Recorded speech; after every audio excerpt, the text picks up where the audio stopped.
대남 강공 행보를 보였던 북한이 숨고르기에 돌입했습니다. 김정은 국무위원장이 대남 군사 행동을 보류하라고 지시했기 때문인데요.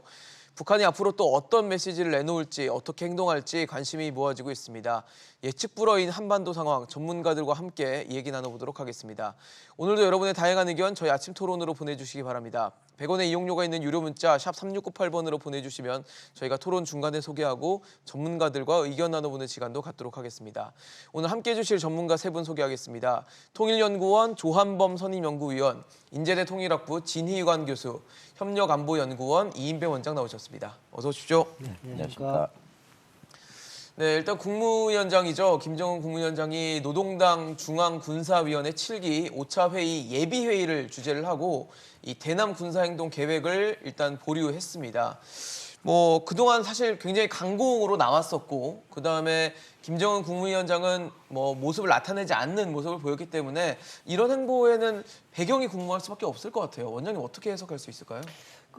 사실은 우리가 북한 문제에 대해서는 이렇게 정확하게 들여다볼 수 없는 부분이 많아서요. 한정적이죠. 여러 가지 상황들 종합해서 그것을 우리가 유추해 들 수밖에 없는데, 우선 보게 되면 이제 뜻밖이긴 해요. 공개한 것, 주민들에게 공개한 것은 우선적으로 다 실행할 거다라는 생각을 했었는데, 그렇지 않고 중간에 스톱한 걸로 보면 뜻밖인데, 제가 볼 때는 우선 저렇게 한 것은 우선 이번에 강경적인 그런 발언과 그런 액션을 통해 가지고 기본적으로 한국에 대해서 이 가장 골칫거리였던 대북 전단지 살포 문제에 대해서는 근본적인 차단까지 가능하게 조치를 요구받았다라는 생각이 들어서 됐고, 두 번째로는 그럼에도 불구하고 지금 상황 속에서 더 밀어붙이게 됐을 경우에 북한이 얻을 것이 거의 없다. 손익계산을 해보게 되면 지금까지 얻을 수 있었던 게 손익계산의 최고치다. 더 얻을 수 없다. 왜냐하면 지금까지 하고 있는 앞으로 해야 될 북한의 조치들을 하게 되면 대남 전단을 뿌리거나 확성제를 하거나 하는 조치들에 대해서 한국이 만약에 대응 조치를 하게 되면 훨씬 더 손해를 보게 되거든요. 네. 그렇게 되면 지금이 가장 분기점으로 봤을 때는 최고치다라는 생각을 했겠다는 생각이 들고, 또 하나는 숨고르기를 하고 있는 부분도 있을 겁니다. 숨고르기. 이거 분명히 굉장히 세게 달려왔죠. 6월 네, 초부터 해서 하고 이번 달 내내. 했는데 그거는 이제 숨고르기라고 제가 말씀드린 건 앞으로 차차 더 말씀을 드리겠지만, 이제 한국을 겨냥하지 않고 더 큰 무대에서 어떤 그 판을 벌릴 가능성도 있다. 그런 차원에서 지금 숨고르기도 하고 있다라는 생각도 듭니다. 그럼 역시 미국을 네, 상대로 한 그렇습니다. 액션도 주어질 수 있겠네요. 그렇죠. 네, 그걸 차차 말씀드리려고 조금 아끼고 알겠습니다. 있습니다. 그건 나중에 또 자세히 말씀을 한번 부탁을 좀 드리고요. 조 의원님께서 어떻게 해석하세요? 어떠십니까? 이제 사실 김 위원장의 등장은 예상이 됐죠. 일단 장기간 자명을 했고, 그렇죠. 그리고 언제 어떤 형식으로 등장을 하느냐가 관건이었거든요. 근데 예상보다는 빨리 등장을 한 것 같고요. 그리고 결국 이제 김정은 위원장이 총참모에서 올린 4대 군사행동을 만일에 당 중앙군사회의를 열면 본인이 위원장이니까 본인이 그 군사행동을 추인하는 게 되는 거거든요. 그렇죠. 그게 사실 임계점이었거든요. 만일에 김정은 위원장까지 대남 공세에 가세를 하면 남북관계는 상당히 오랫동안 물 건너갈 수밖에 없는 그렇죠. 상황이었거든요. 예. 그런데 예상외로 당 중앙군사위원회를 열긴 열었는데 네. 예비회의라는 특이한 형식으로 열어서, 그러니까요. 그리고 또 이제 앞으로 연다는 겁니다. 안 연다는 건 아니에요. 7기 5차 당중앙군사위원회 회의를 넘길 서류들과 결정들을 검토했다고 그랬거든요. 그렇죠. 그러니까 연다는 얘기죠. 그다음에 결정도 보류예요. 보류. 네네. 그러니까 일단은 남겨둔 거죠. 여지는 남겨두고. 그렇죠. 그러나 일단은 이제 보류라고 하는, 그러니까 강경하게 지금 치닫고 있던 대남 공세에서 그동안 이제 숨어 있던, 자명을 하고 있던 김 위원장이 나와서 일단 안정화 조치를 취하는 국면이거든요. 그렇게 보면 처음부터 이 자리에서 그런 말씀 드린 것 같지만, 이번에 북한 도발의 특징은, 대남 시위의 특징은 뭐냐면 원하는 목적이 있었거든요. 정말로 남북 관계의 파국을 원한다고 그러면은 연평도 포격 도발처럼 그냥 기습을 해버리고 말거든요. 근데 지금은 모든 단계들을 설명을 하고 있거든요. 그렇죠. 예고도 하고 있고. 그러나 조금 의아스러운 건 이미 예고했던 행동들이 다 안 됐는데 중간에 지금 끊어버린 상황이거든요. 그렇죠. 우리 이 원장님 의견에도 부분적으로 동의하는 게, 그럼 결국 앞당겨진 것 같아요. 상황을 안정화시키는 게. 그건 뭐냐면 저는 연락사무소 폭파가 저는 좀 실수였다고 봅니다. 실수였다. 너무 큰 수를 둬버리니까. 센 수였죠. 그럼요. 청와대도 이제 물러설 데가 없죠.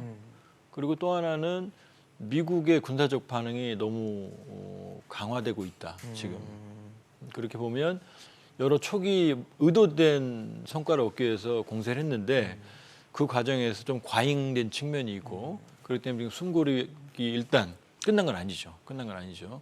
지금 추가적인 최종적인 결정을 지금 예고한 상태에서 당분간은 남측의 태도를 지켜보면서 향후의 행보를 결정할 것 같다 이렇게 보고 있습니다. 사실 말씀하신 것처럼 예비회의라는 좀 뭐 통일부에서도 이례적으로 보고 있다라는 뭐 설명을 할 정도로 독특한 형식의 회의에서 보류라는 결정이 났거든요. 기각이 아니라. 네. 그러니까 이거는 또 아무래도 의미가 좀 남다를 것 같습니다. 그래도 북한 역사에서 중앙군사위원회 회의도 우리가 자주 보기 어려운데 예비 회의라는 건 처음 보고요. 예. 그것도 어쨌든 뭐 IT를 이용해서 화상회의로 또 진행을 그렇죠. 했죠. 근데 참 이해가 안 가는 부분이 너무 많습니다. 네. 빨리 전개되는 것도 그렇지만 김여정 제1부부장이 13일 날 개성공단 연락사무소 폭파를 예견을 하는 발언을 했을 때 형체도 없이 무너진 걸 보게 될 거다 이렇게 네. 얘기했잖아요. 그리고 16일 날 총참모부가 공개 보도를 하면서 네.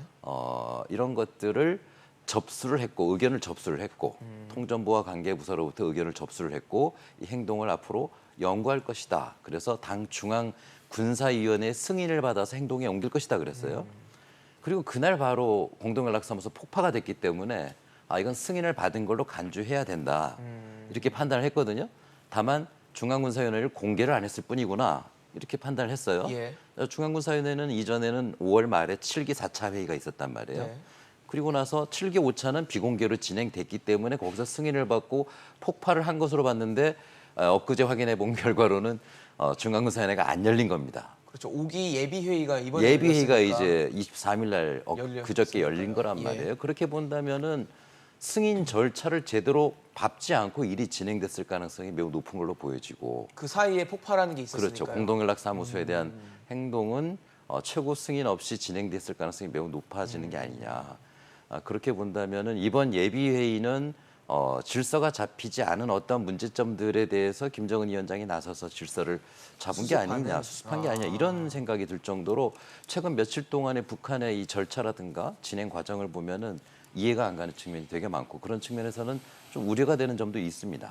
그러나 어쨌든 김정은 위원장이 나선 만큼 뭔가 다시 또 질서를 잡아가지 않겠나 그런 생각이 듭니다. 그래서 말씀하신 것과 또 조 의원님 말씀, 그다음에 원장님 말씀 들어보면은 군사 행동 중에서 그 연락사무소 폭파는 굉장히 패착이었다. 결과적으로도 그랬고, 뭐 과정적으로 봤을 때도 되게 석연치 않은 점들이 보이는 부분이 아닌가 싶거든요. 근데 이제 우리가 조금 정리를 해보면요. 지금 진 교수님 말씀처럼 매우 혼동적인 건 맞아요. 근데 자세히 들여다보면 그 김여정 발언 한 번 더 나왔으면 좋겠는데 네, 뭐냐면 김여정 발언이요. 네. 김여정이 그랬거든요. 자기는 대남 정책을 총괄한다고 말했거든요. 그럼 연락사무소 폭파하고 연락 채널 단절은 이거는 김여정 권한 안에 권한입니다. 있는 거죠. 근데 이제 뭐라고 말하면 저기 나오죠 보면 자 형체도 없이 무너지는 비천한 경우 보게 될 것이다. 저건 자기가 명령을 내렸어요. 지시했다고 나오거든요. 근데 그 다음이죠. 다음 대적 행동의 행사권은 우리 군대 총참모에 넘겨주려고. 저건 김여정 권한이 아니에요. 왜냐 군대를 관할하는 건 김정은 관할이거든요. 그렇죠. 당중앙 군사위원장. 그러니까 그렇게 해서 총참모부가 올렸는데 김정은이 이걸 보류한 게 되는 거거든요. 그러니까 대남 강경 행동은 김여정이 마음대로 한 거고 정권을 위임받아서 네. 그 책임은 김여정에게 있는 거죠. 그렇죠. 근데 군대를 움직이는 것 자체는 군사행동은 김정은 권한이 위원장이 없죠. 보류한 거죠. 네. 근데 진 교수님 말씀에 제가 동의하는 게 근데 그 4대 군사행동은 이미 실행에 옮겨지고 있어요. 민경초소에 들어왔고 삐라는 찍고 있고 그다음에 개성공단의 병력이 주둔하고 있고 들어왔다 나갔다 하고 그러니까 이미 실행은 되고 있는데 당중앙군사위원회는 아직 안 열린 모습을 연출하고 있는 거죠. 그러네요. 그러니까 역할 분담은 교묘하게 했는데 근데 뭐 여기저기 막 이렇게 혼선이 돼 있는 부분들이 보인다는 거죠. 보면 이 예비회의 있잖아요. 이걸 가만히 보면 저는 좀 뜻밖인 게 예비회의를 했는데 영상으로나 거기에 이제 공개를 하지 않고 있고요. 또 하나는 그게 전원이 참석한 것 같지도 않아요. 그러니까 이게 그 당 중앙군사위원회 그 문구에도 이리병철 부위원장과 일부 위원들이 참석했다 네, 이렇게 돼 있어요. 전원이란 그렇죠. 말이 없어요.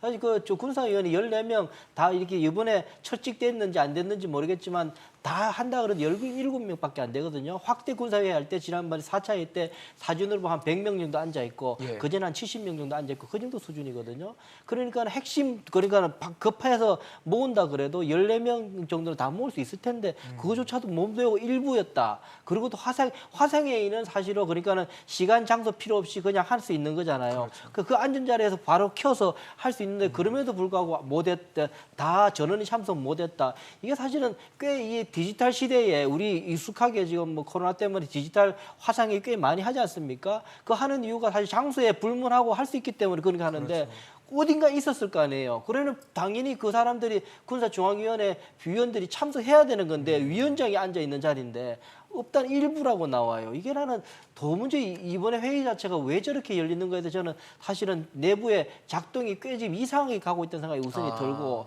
그리고 화상회의라는 게 보면 화상회의라는 게 북한의 이 전산 시스템 화상회의가 저게 매끄럽질 않아요.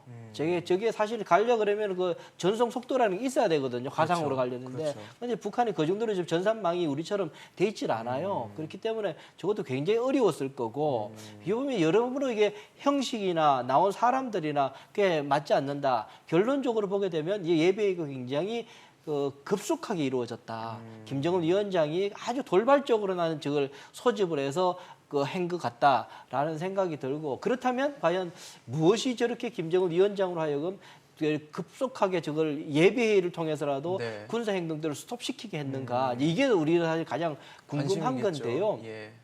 그래서 앞서 제가 몇 가지는 말씀드렸지만 이런 예들은 사실 저도 정보로는 아직까지 획득한 건 없습니다만 주로 북한이 2017년도 그렇고 2010년 뭐 그럴 때도 보고 굉장히 남북 관계가 굉장히 그 수위가 올라가 있을 때 갑자기 스톱하게 되는 경우가 있었는데요. 그때 나중에 알고 보면은 중국이 그걸 나섰거든요.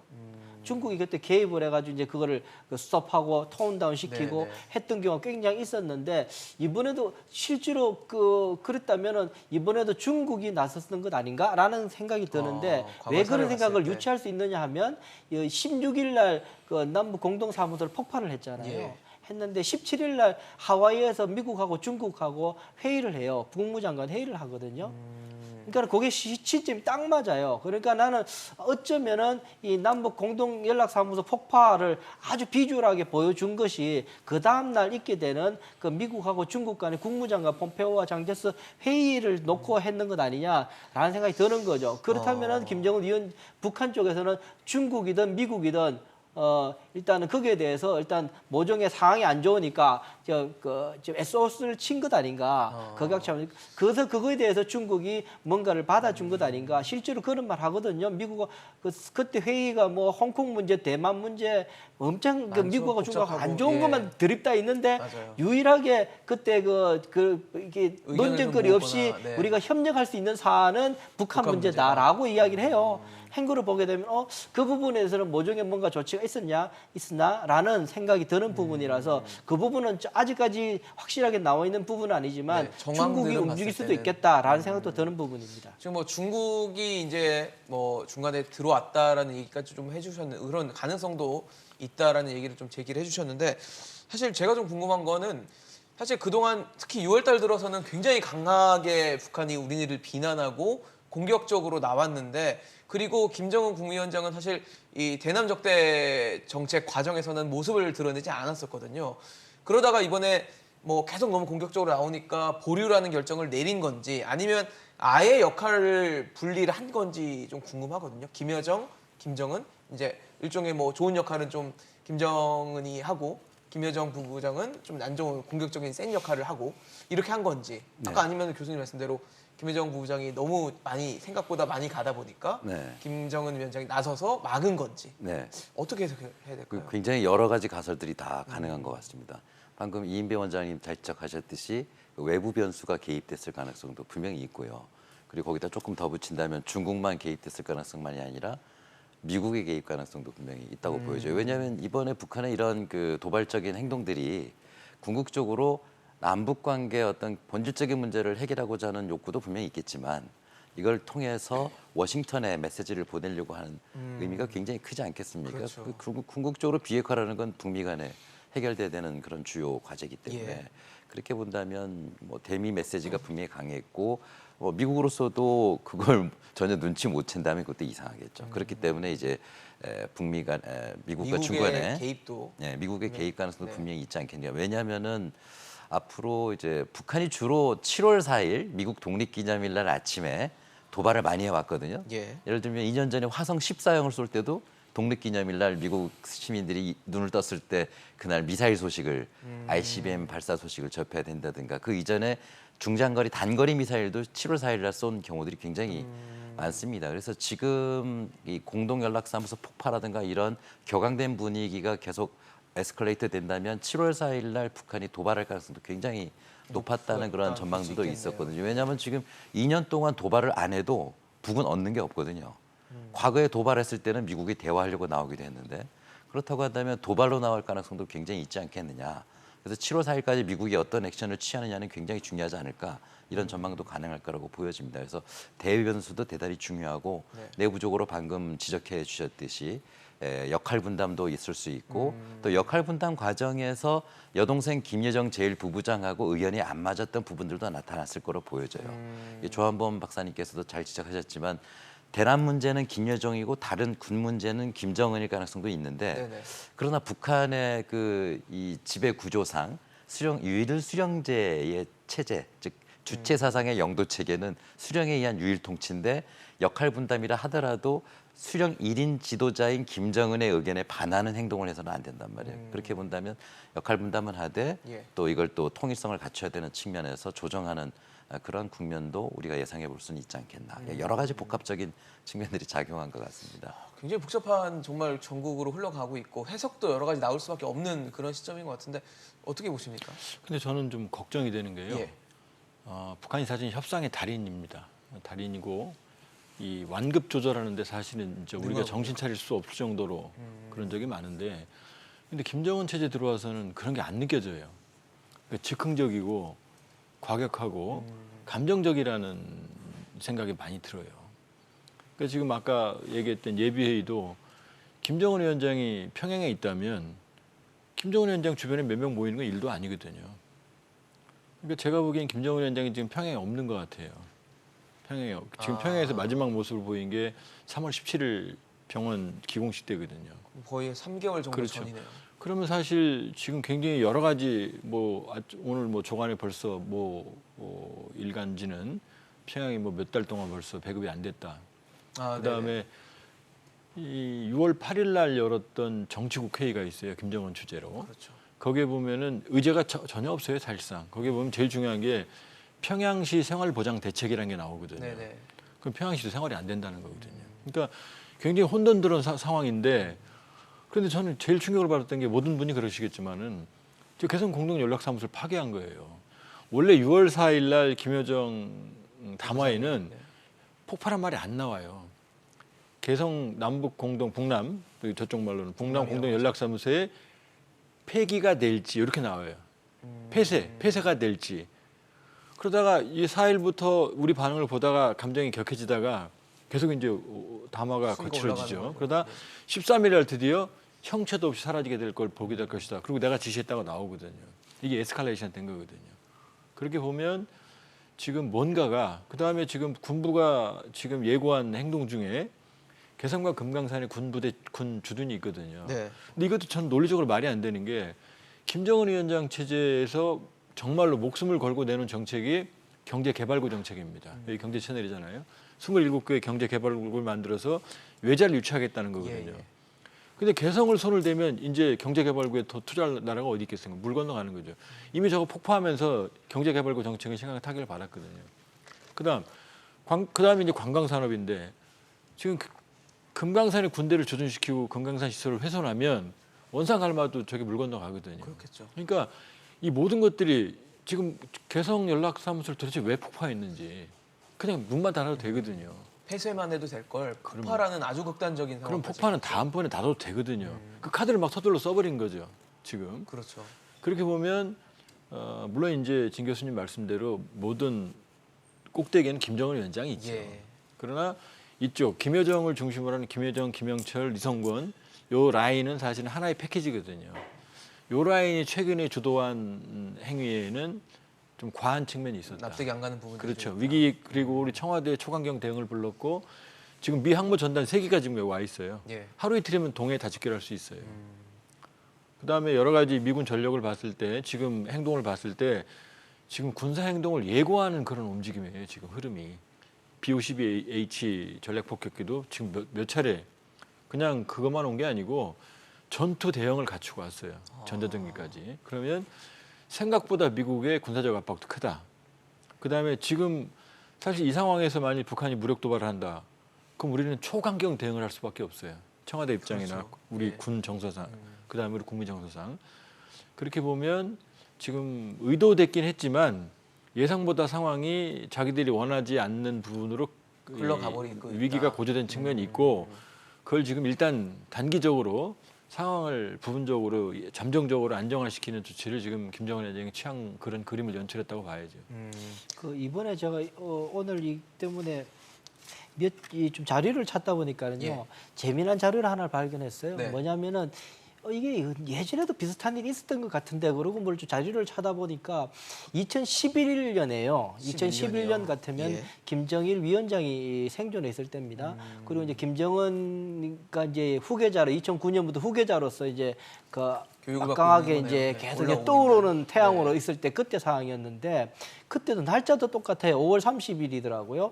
5월 30일 날 그때 2011년 5월 30일 날 그 국방위원회 대변인 성명을 발표하는데요. 그 내용도 비슷해요. 뭐냐면은 남북 간의 관계를 단절할 것이며 통신 연락선을 끊을 것이며 금강산 지구에 있는 통신 연락선을 폐쇄할 거다. 그렇게 해요.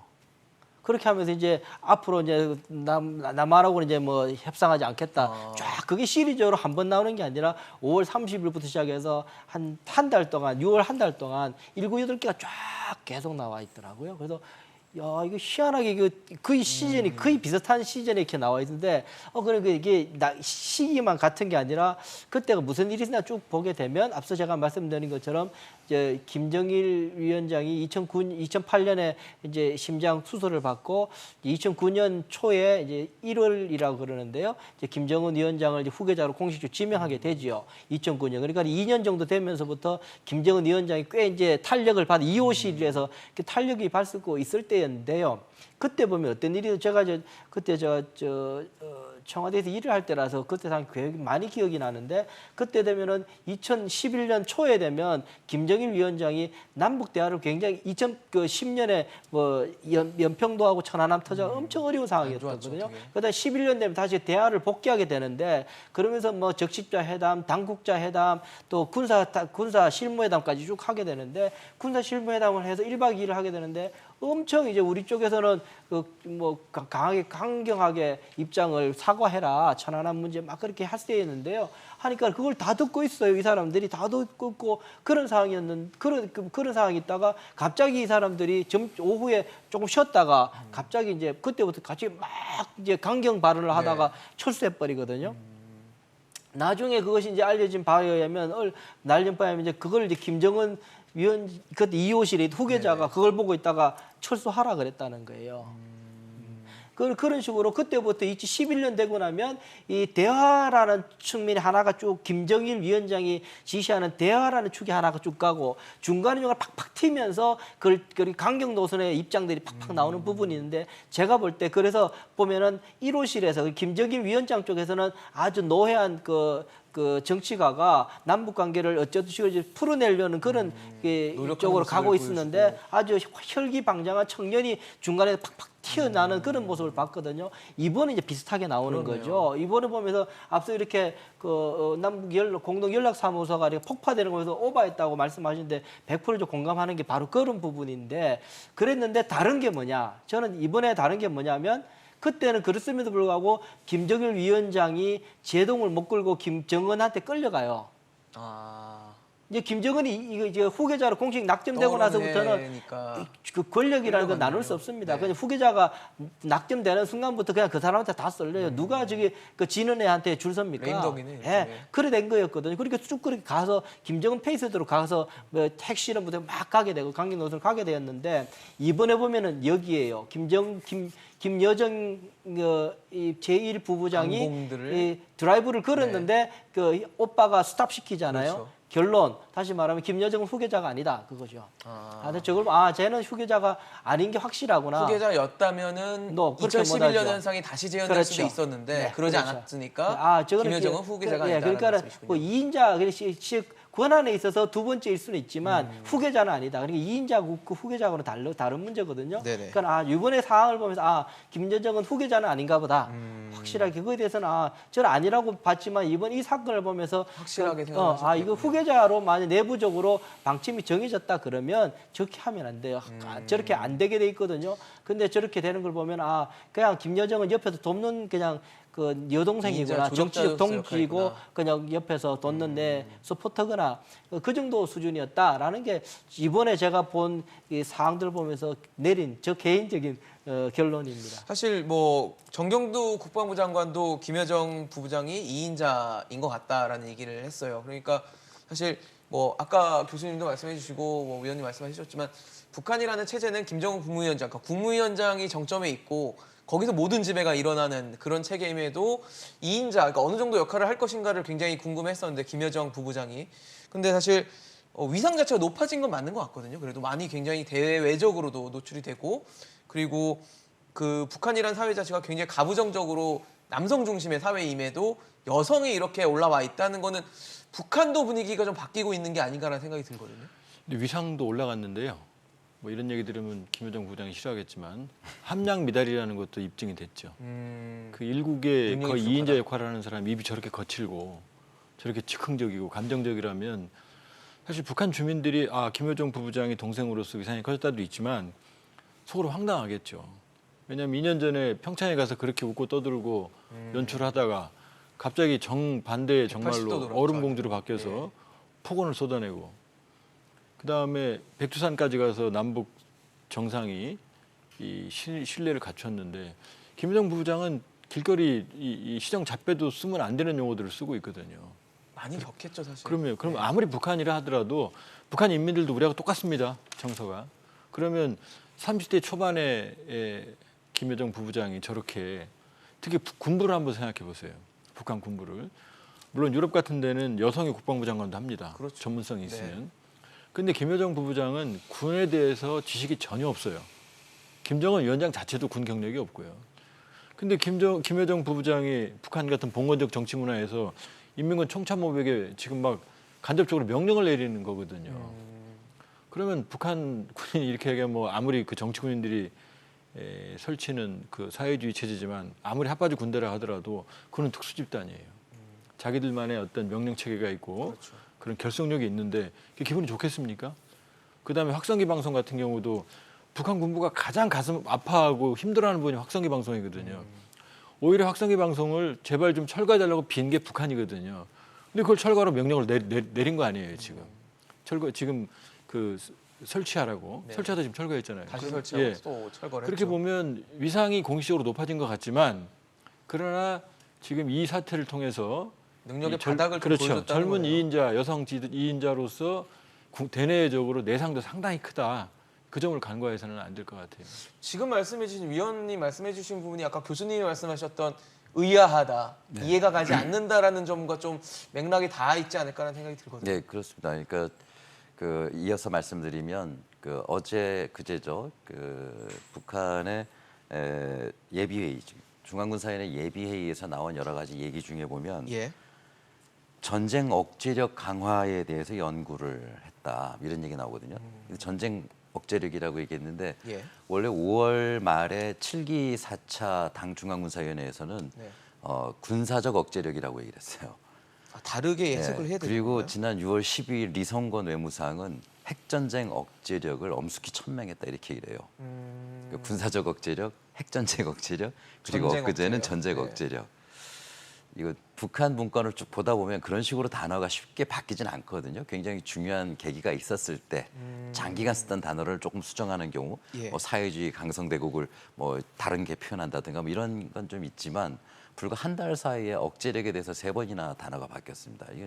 이거는 군사 전략에 있어서도 굉장히 좀 내부적으로 아직까지도 좀 논란이 있는 게 아닌가. 물론 뭐 그 리성권의 6월달 발언 같은 경우에는 그 감정을 주체 못하는, 그래서 핵전쟁 억제력을 강화하도록 엄숙히 천명한 것이 사실 5월 회의다 이렇게 얘기를 했는데, 그걸 보고서는 핵 도발 가능성도 있지 않겠는가 그렇게 네. 해석할 수도 있고, 또 그저께 전쟁 억제력이라고 얘기한 걸로 봐서는 방금 우리 그 박사님 또 지적하셨듯이 이제 미국의 전략 자산 전개 이런 것들을 보고서 북한 지도부가 심각하게 고민하고 전쟁을 막으려고 해야 된다라는 그런 의지를 표현한 단어로도 볼 수 있고, 예. 그러나 어쨌든 이렇게 짧은 시기에 동안 너무 많은 단어의 변화를 봤을 때도 아직도 이 북한 내부가 좀 더 이걸 좀 정리를 잘 못하는 부분은 분명히 있는 게 아니냐, 뭐 그런 합리적인 의심이 가능하지 않겠나 보여집니다. 김여정 네. 이야기를 조금 더 예. 넘어가기 전에 좀 말씀을 드려보면요. 김여정 이야기 하기 전 김정은 위원장이 이제 군사적 행동을 이제 보류시키고 나서 그 다음 날 바로 누가 더 담화를 발표하면 김영철 네. 부위원장이 그 담화를 발표해요. 그렇죠. 이번에 사실은 이 일련의 시리즈 담화에서 한 번도 등장을 안 했었거든요. 조선중앙통신에서 이제 그 언급이 김여정의 김여정 한번 그 담화가 나오고 나니까는 거기에 대해서 그 김영철과 김여정이가 총화를 거쳐가지고 결정했다. 이렇게 네. 나온 정도. 그렇죠. 아마 슬쩍 이제 존재감을 하나 김영철이가 슬쩍 끼워 넣은 좀 나도 살았어 그러고 한번 한 수준이었는데, 이번에 이제 담화를 냈어요. 담화를 낸 거 보면 뭐 특별한 건 아니에요. 그러니까 저걸 보면 김영철이가 썼나 싶을 정도로 좀 그렇게 뭐 세지도 않고 뭐 굉장히 급박을 많이 하는 인물인데, 그냥 우리 장관한테 뭐 그러지 마라 이 정도 수준이었는데요. 예. 그럼 우리가 선의로 베풀었는데 너네들이 그걸 가지고 생생돼서 너네들이 뭘 한 것처럼 그렇게 하지 마라라고 이야기한 거거든요. 그러니까 별로 막 이게 근데 그런 적이 왜 나왔나? 제가 가만 보면 저는 그런데 그 글을 읽으면 생각이 드는 게 뭐냐면은 이제 김여정한테 밀려서 이제 대남 정책을 다 한다고 이제 선권을, 김여정이 네. 공개적으로 말을 해버렸으니까 예. 뒤로 로얄 패밀리가 그러니까 뒤로 빠져 있었죠. 그럼 해봐라 그랬던 거죠. 해봐라 그랬으니까 했는데 영 이게 아구가 안 맞는 짓을 막 해버린 거죠. 김여정이가 막 이게 막 팍팍 터트리고 군도 막 동원해보고 했는데 나중에 보니까 영 이게 상황 막 꼬이고 이게 안 맞게 되는 안 거죠. 좋아지는. 예, 그러니까 이제 김정은 위원장도 이게 마음이 심기가 불편해지고 야 이래가 되나 이런 상황이 됐는 것 같고, 예. 그러니까는 이걸 스톱시킨 그게 김정은 위원장이 스톱시키니까 뒷만 무리를 이제 하는 것이 이제 김영철이 나와서 여정아 너가 한 게 이 정도다. 그리고 본인이 다시금 슬쩍 나서는 모습이다라는 생각 사실 좀 들어서 회심이 이번에 이 일련의 사건 속에서 위너는 김영철이다 그런 느낌이 들어요. 회심의 미소를 지으면서 어제 담화를 발표한 느낌. 지금까지 존재감이 좀 없다가 썩 다시금 이제 살아난 느낌이 있어서 회심의 미소를 지은 것 아닌가라는 생각이 좀 드는 부분이고요. 그렇다면 제가 볼 때는 방심하기가 좀 어렵다는 부분이 김영철의 주로 주특기가 뭐냐면은 공개적인 화력 전쟁을 하거나 이렇게 공개적인 무력 도발한 쪽에 김영철이가 나서지는 않았어요. 그 사람이 주특기는 뭐 디도스부터 시작해서 해킹이나 아니면은 뭐 요인 암살이나 여러 가지 그 등등 뭐 그 뒷면에서 일어나는 일들이네요. 이렇게 비공개적인 그런 심정은 있으나 물증이 없는 그런 일들을 주로 이제 김영철 담당이었거든요. 그렇다면 그 주특기를 살릴 가능성이 또 생기질 않을까라는 느낌이 드는 거죠. 공개적으로 하면은 조 박사님 말씀하신 것처럼 우리 대한민국도 그거를 지금 인내할 수 없는 상황이 되어 있기 때문에 예. 구조적으로 그렇다면은 공개적으로 할 수 없죠. 그렇다면 그럼에도 불구하고 끊임없이 한국 사회에 대해서 그 압박을 통해서 미국에게 메시지를 주고. 우회적인 메시지를 주려 그러면 그 방법밖에 없지 않을까라는 생각을 했을 수도 있겠다. 네. 좀 뭐 저는 안보학자라서 늘 이렇게 좀 워스트 케이스를 좀 고민하게 네네. 됩니다. 최악의 상황을. 그래서 그 생각이 좀 들어서 김영철이 나선 것이 김영철로서는 좋은 건데 남북 관계 속에서는 여전히 또 다른 악재가 될 수도 불확실한. 있겠다라는 생각이 듭니다. 조금 원장님 한 말씀- 말씀 좀 네네. 덧붙이면 그 어제 발표된 공개된 김영철의 담화 내용 마지막 문장이 좀 굉장히 인상적이었는데 네. 뭐라고 되어 있냐면 그 우리 정경도 국방부 장관이라든가 이런 행태에 대해서 비판하면서 자중이 위기 극복의 열쇠라는 것을 알아야 한다. 이게 마지막 문장이거든요. 아, 자중을 자중해달라 강조했네요. 이 얘기를 했어요. 그러니까 방금 이인배 원장님 지적처럼 김영철 이 캐릭터가 이런 캐릭터는 아니거든요. 강하게 뭔가 대받아치는 캐릭터인데 자중해달라라는 얘기는 그걸 보면 상당히 의심이 가는 게 지금 북한 내부가 좀 복잡한 게 아닌가. 지금 그 일주일 전에 김여정 발언, 즉 개성 연락사무소 폭파 직후 17일 날 발표된 김여정의 발언을 보면은 예. 남조선 당국자들이 할 수 있는 일이란 후회와 한탄뿐일 것이다. 앞으로 이게 계속 이렇게 간다. 이렇게 얘기를 했거든요. 상당히 좀 걱정스러운 그런 그 표현이었는데 그렇죠. 지금 와서 보류하고 그리고 김형철이 나서서 자중해라. 자중해달라고 지금 요청을 하는 그런 형국입니다. 그러니까 그 자중이라는 그 표현을 저는 어떻게 해석했냐면요. 이거 논쟁은 아니고 죄송합니다만 이렇게 해석했어요. 그러니까는 지금 이제 한국 정부에서 국방부 장관도 그렇고 한국 대한민국이 북한의 이런 그 거친 은행과 그런 거에 대해서 단호하게 대처를 하고 대비 태세를 갖추니까 북한에서 더 이상 이제 그 상황을 악화시키지 않았다 이런 게 국방부 장관의 기본적인 멘트의 핵심이었거든요. 예. 이제 그걸 이제 그 이야기를 이제 하지 마라. 그 이야기는 무슨 말이냐면 그런 이거 한국이 대한민국이 이번 사태를 잘해서 이 상황을 막았다라고 이야기하게 되면 그 화살이 다 어디로 올라가면은 김여정이 다 잘못한 거로 가니까 이제 그만하라 나 이렇게 들렸다는 거죠. 그러니까는 지금 자꾸 한국이 잘했다 소리하게 되면은 김여정만 내부적으로 계속 어려운 상황이 되니까 이제 그만하라라고 한 것처럼 저는 들린다라는 거죠. 예. 사실 지금 뭐 말씀해 주신 것 중에 김영철이 이제 다시 또 좀 급부상하는 분위기가 돼가고 있는데 그러면 지금 어쨌든 뭐 확성기 방송 철거를 하고 군사행동에 대해서 보류를 한 상황이니까 요 다음 행보가 궁금해요. 어떤 행보로 가게 될까요, 북한은? 일단은 이제 북한의 특징은 빈말은 안 합니다. 과장은 하는데. 그러니까 지금 예고했던 행동들이 있죠. 자, 연락 채널을 끊었고 폭파했고 4대 군사 행동이 있어요. 네. 그건 이제 하나는 삐라, 예.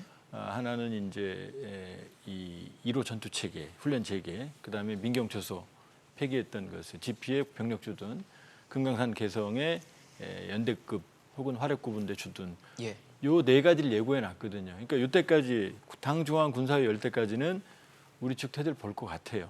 우리 측 태도를 볼 것 같고 그러나 이제 그게 관찰이 되게 어렵다고 생각을 하면 요거는 여기까지는 순차적으로 아마 이행을 할 겁니다. 그러나 급격하게 상황을 악화시키지는 않을 거다. 원래 목적이 있었고 지금 순차적인 행동을 예고하니까 그러니까 지금은 결정적으로 중요한 숨고르기 국면이고요. 네. 여기서 양측이 상황을 안정시키는 게 가장 중요하다고 봅니다.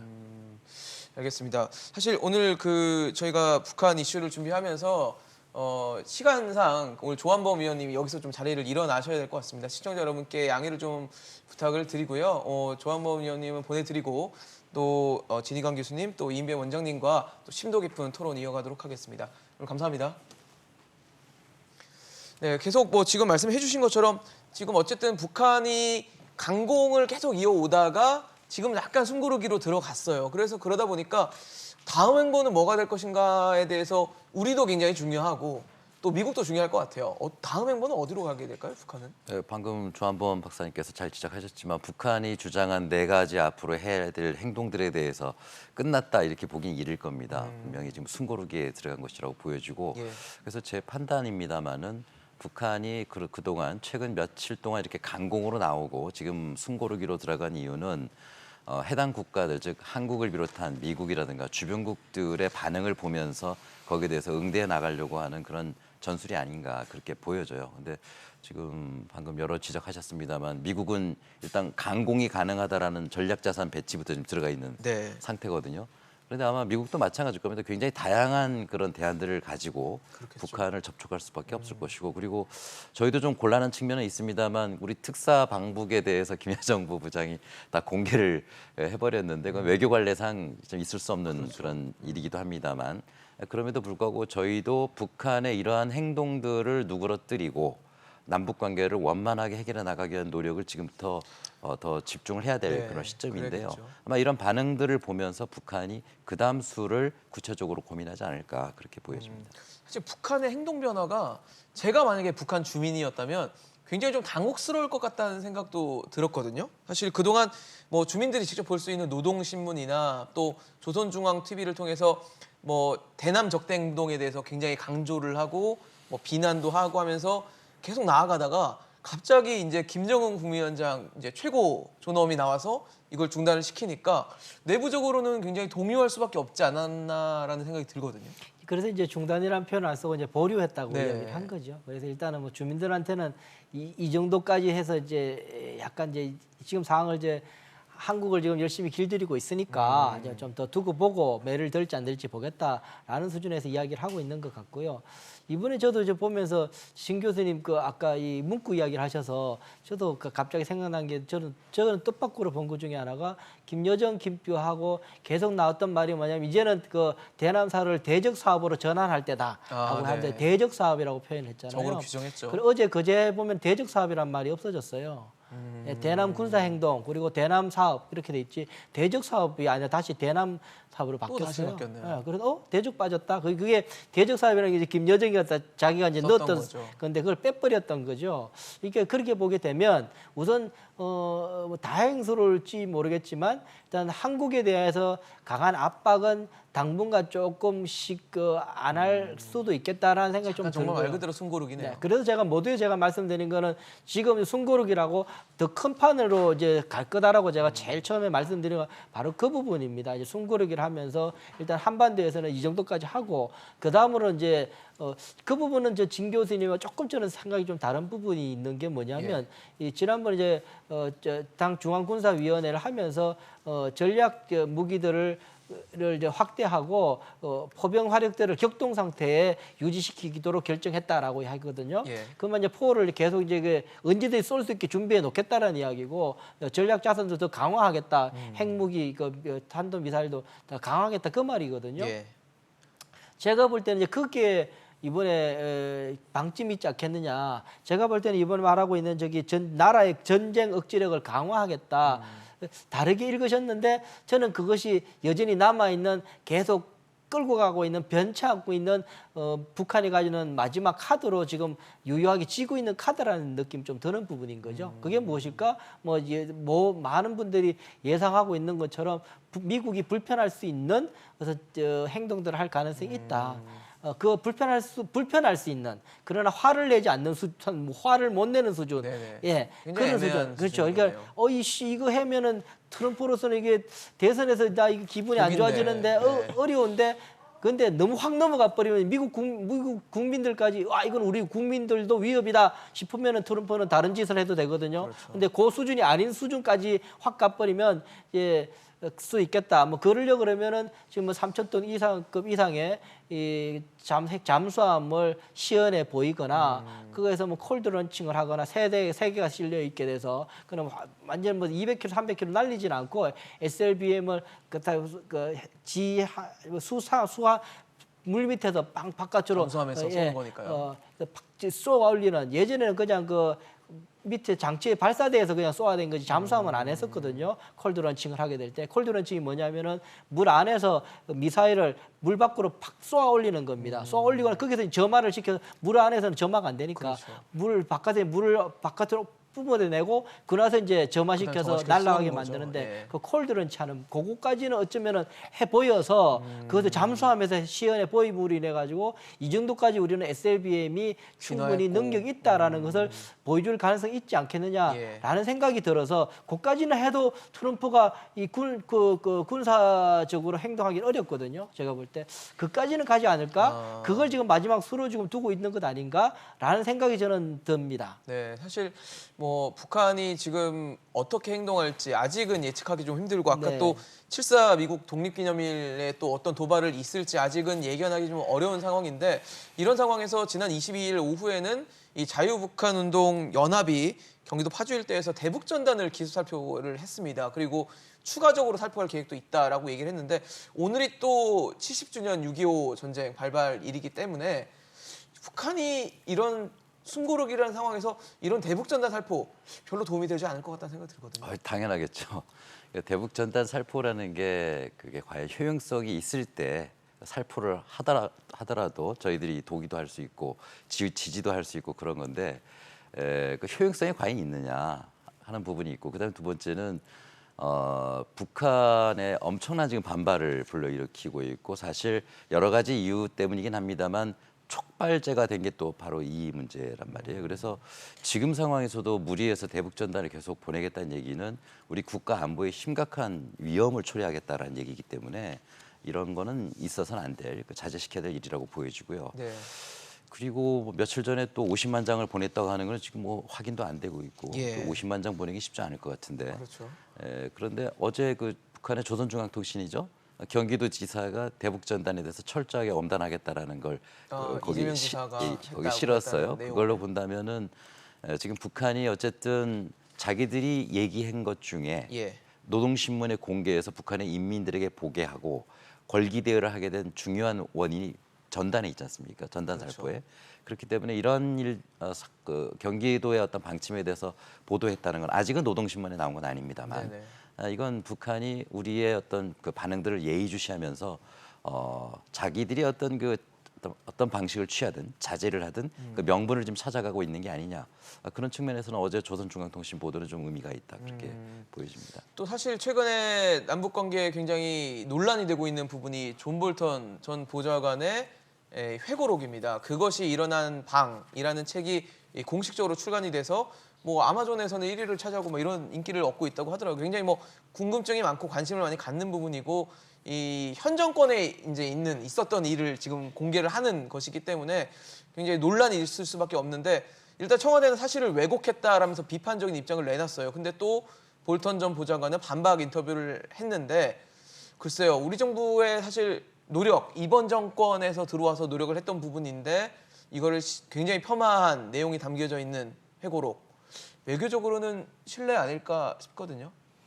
저도 어제 저 원문을 요새 뭐 좀 읽다가 어제 뭐 좀 시간이 많이 지나갔었는데 예, 이제 예. 보면 우선 이 볼턴의 이 회고록이 이 독자들 친화적이지 않더라고요. 그 무슨 말이냐면 날짜를 이렇게 이 팩트를 이야기하게 될 때 몇 월 며칠 하다가 몇 월 며칠 이야기를 하다가 또 뭐 토요일 이러다가 요일로 이야기하다가 또 그다음에 또 넥스트 데이로 나오고 표현이 이렇게. 일관적이지 않군요. 그래서 이게 저 같은 이게 본인은 알지 모르겠지만 저도 일단 이게 언제지 그래서 다시 찾아봐야 되는 거예요. 이게 언제 이야기하는 거지 해서 그렇죠. 이씨 읽는데 이게 힘드셨군요. 예, 이게 고생스럽게 읽게 됐다라는 게 우선 첫 번째 생각이었고 또 하나 볼턴에 보면 이 문재인 정부가 가지고 있는 이 대북 정책에 대한 철학적인 회의감을 굉장히 많이 가지고 있는 그런 기본적인 이제 철학적으로 아마 이 우리 정부 문재인 정부와 함께 이래 뭐가 하기가 안 하려고 하는 그런 첫 모두부터 그런 이야기가 나와요. 그래서 그 문정부에 가지고 있는 그 대북 정책에 대해서 그 대화를 통해서 풀 수 있다라고 하는 건 환상이다. 나는 그걸 믿지 않는다. 그리고 트럼프 대통령에도 그걸 나는 자기가 들어온 이유가 그 NSC에 들어와서 했던 임무가 핵심적인 임무가 뭐냐면 그런 환상을 깨고 싶어서 왔다. 뭐 그렇게 이야기를 합니다. 하면 이제 볼턴이 차곡차곡 이야기를 하고 있는 부분인데 사실 저도 그 부분은 저도 청와대 이왔지만 각서를 쓰거든요. 청와대 이제 NSC 들어가게 되면 그 기밀사항에 대한 누출을 하지 않게 어떠한 처벌도 달게 받겠다 다 각서를 써요. 그래서 나갈 때 또 쓰고 해요. 하게 되는 건데 이제 볼턴 썼다는 거예요. 썼는데 이제 그걸 밝혔으니까 거기에 대해서 지금 이제 소송이 걸려 있는 상태죠. 네네. 상태 있고 법원에서 이번에는 일단은 그거를 그 오픈하던 출판은 허락해 줬지만 그 끄트머리에 무슨 말을 하고 있냐면은 이 책으로 인해서 당신에게 이 법적인 책임을 지어질 수도 있다라고 한까지 붙여놨어요. 붙여놨기 때문에 여전히 유효하게 있는 거고 제가 볼 때도 저거는 공직자가 하면 안 되는 것 같다는 생각이 들어요.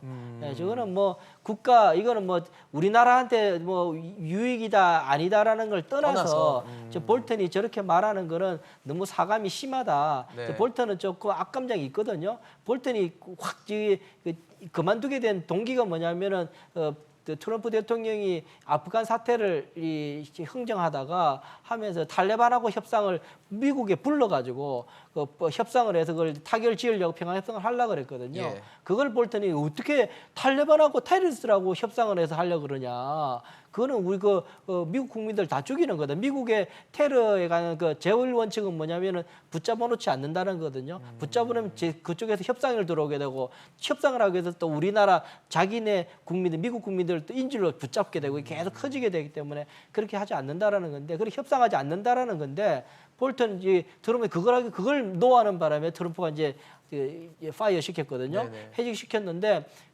그랬는데 이제 트럼프 대통령은 그 이유를 안 들고 북한 문제에 대해서 리비아 모델 가지고 이야기하는 바람에 내가 잘랐다라고 해버린 네. 거예요. 근데 실제로 이 볼턴의 저 자세를 회고를 보면 무슨 말 나오냐면은 거기에 대해서 볼턴이 굉장히 트럼프 대통령이 리비아 모델에 대해서 이야기하면 그때 그 가다피가 그렇게 처형당한 것들을 떠올리게 하는데 왜 자꾸 그 이야기를 하냐라고 볼턴한테 물어요. 실제로 인터뷰 때 이제 볼턴이 그 이야기 하니까. 그러니까는 볼턴이 그걸 설득을 해요. 그때 그 가다피가 그렇게 된 처형당한 거는 핵을 포기해서 그런 것이 아니라 정치 소유를 제대로 못 막고 그 가족 독재가 심했고 예. 그것 때문에 벌어진 거다라고 이야기하니까 트럼프가 이해를 하고 그 다음 날 트럼프 대통령이 다시 어느 인터뷰에서 기자들한테 그 얘기를 해요. 이거는 가다피가 죽은 거는 핵 문제하고 전혀 관계 없는 거다. 그러고 이야기를 하길래 볼턴으로서는 그거는 본인이 잘 설득시킨 부분이다라고 이야기해요. 그렇게 나와요. 그런데 이제 그걸 가지고 트럼프 대통령은 자기를 이번에 그만두게 만들었다고 이야기하니까 볼턴은 개인적으로 굉장히 자기 철학을 손상당했다고 생각하는 거라서 굉장히 개인적인 사감이 컸다라는 생각이 드는 부분인 네. 거죠. 사실 볼턴 전 보좌관도 이렇게 뭐 소송이 걸리거나 이런 거를 예상을 할 수 있었던 상황일 것 같거든요. 책을 출간하기 전에도. 네. 왜냐하면 현 정부에 있었던 일을 오픈을 한 거, 공개를 한 거기 때문에. 근데 이런 위험을 무릅쓰고 왜 회고록을 출간을 했을까요? 글쎄요, 이게 잘 모르겠습니다만 좀 어려운 내용이죠. 아무리 봐도 속내라. 그 개인적 사심밖에 더 읽혀지지 않는 것 같아요. 물론 이제 여러 가지 우리가 해석해 볼 여지는 분명히 있습니다. 오늘이 이제 6.25 전쟁 70주년이지 않습니까? 70주년인데 지구상의 냉전이 다 사라졌음에도 불구하고 아시아에는 여전히 지금 냉전이 남아있죠. 유럽은 다 바뀌었지 않습니까? 30년 전에 소련이 무너지고 동구가 해체되면서 다 바뀌었는데 여기는 여전히 남아있는데, 여전히 남아있는 그 기본은 미일 관계, 미일 군사동맹을 배경으로 해서 여전히 남아있는데, 이러한 아시아의 냉전, 사라져야 되지만 사라지지 않은 그 구태의연한 이 냉전 질서의 상징물이 바로 볼턴이 아닌가, 그런 생각이 듭니다. 즉 북한은 억압하고 압박하고 강압해야 될 존재이지 대화할 협상의 대상이 아니다라고 얘기를 한단 말이에요. 그 얘기는 바로 냉전적 사고가 이 책에서도 꾸준히 이런 철학이 이 책에서도 읽혀지는 그런 부분들인데, 그래서 쉽게 얘기하면 볼턴은 남북 관계가 좋아져서는 안 된다라는 생각을 가지고 있는 그런 인물입니다. 그 이야기는 결국 뭐 주전론자로 잘 알려져 있습니다만 전쟁을 해야 되겠다라는 생각을 하는 그런 사람이 쓴 책인데, 외교적으로나 또 정보 부분에서도 굉장히 좀 문제가 심각하고, 그래서 아마 법원에서는 출판을 허용을 했으나 그건 미리 많이 알려진 사실이기 때문에 허용한 것이지 앞으로 여러 가지 민영사상의 소송에 휘말릴 가능성이 많지 않겠는가. 그래서 지금 미국 내에서도 여론이 굉장히 별로 좋지 않다, 이런 반응들이 많이 나오는 것 같습니다. 이제 그거는 그거고, 볼턴이 저걸 낸 것에 대해서 이제 공직자로서 저는 책임 부분에 대해서는 저도 뭐 불편하게 여기는 거 보는데, 그 내용을 보게 되면 그러니까는 이 볼턴에게서 우리가 지금 할 교훈은 분명히 있다는 생각이 저는 들어요. 볼턴이 끊임없이 이야기하고 있는 부분들이 지금 행동 대 행동, 육자회담 방식, 육자회담 때 했던 행동 대 행동 방식은 절대로 이거는 북한만 유리한 것이다. 그렇기 때문에 행동 대 행동 방식은 안 된다. 그러면서 그걸 그때도 실제로 이제 볼턴이 일을 했던 사람이기도 하고요. 하기 때문에 그건 안 되는 거다. 그러니까는 그거를 끊임없이 이제 행동 대 행동 원칙으로는 안 된다. 선 비핵화에 대한 모습을 보여야지 거기에 대한 경제 제재 해제든 뭐가 있어야 된다. 라에 대한 철학적인 입장을 가지고 북한을 접근했었고, 거기에 대해서 이제 한국 정부하고 굉장히 안 맞았었고, 그러면서 이제 보니까는 볼턴이 볼 때는 이 빵빠레라는 표현을 해요. 이 빵빠레라고 쓰는데 한국 정부가 너무 남북미 그 정상회담에 너무 몰두했다 보니까, 그러니까는 뭐 계속 처음에 남북 회담도 그렇고 미북 회담도 할 때도 그렇고 판문점에서 하자고 계속 그렇게 설득을 하고 그거 안 된다 그래도 계속 그 하고 뭐 나중에 계속 그런 식으로 지금 장면하면 저 장면까지 저것도 무리해서 저렇게 같이 그 동행해서 저 장면을 만들어내고 하는 모습들을 보면서 그 이 1년 순간들 속에서 미국하고 너무 이게 결을 안 맞게 했는 부분이 있다. 이것이 과연 이게 북한 핵 문제 해결에 지금까지 도움이 됐는가? 지금 이 시점에 보게 되면은 꽤 많은 회의를 가질 수밖에 없는 부분이 있어서 트럼프가 이 북한 문제 해결, 북한 핵 문제 해결에 있어서의 자세가 그 해법이 틀렸다고 말하는 거는 또 조금 다 그렇게 볼 수는 없다. 저는 그렇게 생각하는 거죠. 사실 이제 아까 앞서 말씀을 하신 것처럼 오늘이 6.25 전쟁이 발발한 지 70주년이 되는 해입니다. 그래서 하지만 70년이 지났음에도 여전히 남과 북은 뭐 타협점을 좀 찾기 어려운 안개 속 정세에 있는데 지금 관전 포인트 어떻게 좀 우리 남북 관계를 좀 풀어나가야 될지 두 분의 조언 짧게 듣고 오늘 마치도록 하겠습니다. 네. 어쨌든 아까 모두에 말씀드렸습니다마는 지금 이러한 상황에서 쉽지는 않겠으나 예. 우리 정부가 할 수 있는 대화의 노력은 최선을 다해야 될 거라고 보여지고요. 그리고 북한이 최종적으로 요구하려고 하는 것은 여러 가지가 있겠습니다만 북미 관계를 개선해서 한반도를 평화 국면으로 가져가려고 하는 것은 틀림이 없는 것 같아요.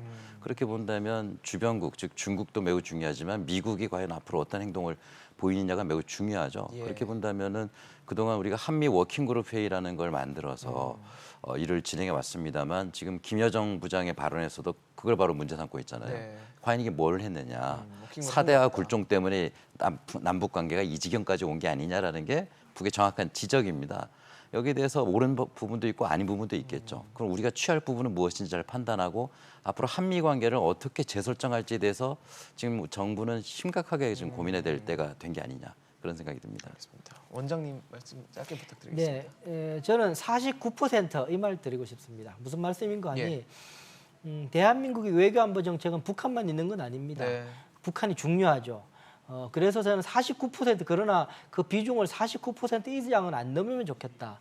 그래서 51%는 다른 외교안보 정책들이 많습니다. 뭐 우리 국민 뭐 환경부터 시작해서 코로나19로 가는 방역부터 시작해서 그런 소프트 안보부터 시작, 비전통적 안보부터 시작해서 여러 가지 안보 분야도 있고요. 외교 분야가 굉장히 많습니다. 네. 사실은 이런 그 여지들이 많이 넓혀져 있으면 그 자산을 가지고 북한 문제에 대한 우리가 레버리지가 많이 확보가 될 수 있는데 너무 북한 문제가 실제로 90% 이상의 지금 너무 에너지를 많이 썼다 보니까 북한 문제 엉그러지고 나오는 이유는 사실은 그것을 회복할 수 있는 에너지가 하나 대안책이 아무것도 없게 네. 돼요. 그래서 저는 49%면 좋겠다. 그래서 지금에 있는 걸 조금 줄여서 49% 정도의 에너지를 가지고 북한 문제에 집중하고 나머지 51% 정도는 국가라는 게 참 많은 일들을 해야 되거든요. 그럼요. 그런 것들을 해서 하면서 그런 외교적 안보적 자산들을 축적해 놔야지 네. 북한 문제에 대한 대응력이 생기고 회복력이 생길 수 있다. 그런 점에서는 49%의 대북 정책이었으면 좋겠다라는 말씀 드리고 싶습니다. 알겠습니다. 여전히 한치 앞을 모르는 남북 관계 오늘 진희관 교수 또 이인배 원장과 함께했습니다. 두 분 말씀 감사합니다.